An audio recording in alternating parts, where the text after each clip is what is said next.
বন্ধ ব্যাংক খুলে গ্রাহক পরিষেবা সচল করলেন শান্তিপুরের তৃণমূল বিধায়ক ব্রজকিশোর গোস্বামী। রাস্তায় নেমে বন্ধ থাকা ব্যাংক খুলে গ্রাহকদের পরিষেবা সচল করলেন শান্তিপুরের তৃণমূল বিধায়ক ব্রজকিশোর গোস্বামী।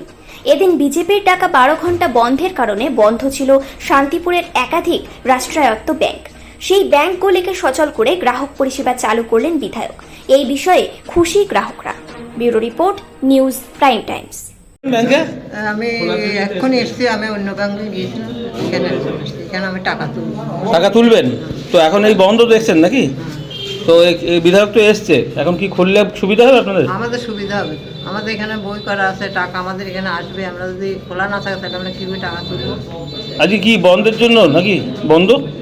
তা তো বলতে পারছি না বাবা। আমি এখন খুললে কি সুবিধা হবে? কি নাম আপনার? সফলা দেব না। টাকা তুলতে এসছে নাকি? তাই তো, আমি টাকা তুলতে এসেছি। কতক্ষণ দাঁড়িয়ে আছেন এখানে লাইনে? আমি 8 ঘন্টার উপরে এসেছি। তো কি বলছে ম্যানেজার? কি বলছে? বলছিলাম তো আমি উপরে উঠতে পারি না, তো মাঝায় ব্যথা, পায়ে ব্যথা। হ্যাঁ, তো ম্যানেজার কি বলছে, কেন কি কারণে বন্ধ বলছে? আমি সেটা জানি না। আচ্ছা, এই যে এখন খুলে দিচ্ছি, তো সুবিধা হচ্ছে কি? হ্যাঁ, একটু সুবিধা হবে। কি নাম আপনার? আমার নাম ঝর্ণা ইন্দ্র। ব্যাংক বন্ধ ছিল, এই খুললো এক্ষুনি, এই ঢুকছি এখন। হ্যাঁ, তো সকাল থেকে বন্ধ হয়েছিল? সকাল থেকে অবশ্য জানি না, এসে দেখলাম তালা দেওয়া ছিল। হ্যাঁ, তো এখন সুবিধা? এখন এই খুললো, এই ঢুকছি। কে এসে খুললো? যথাসম্ভব বিধায়ক তাদের সুবিধা হলো তো? হ্যাঁ, একটু সুবিধা তো। কি নাম আপনার? মাধব সাহা। এই ব্যাংকেরই অ্যাকাউন্ট হোল্ডার আপনি? টাকা তুলতে এসছেন? টাকা তোলার জন্য।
Thank you.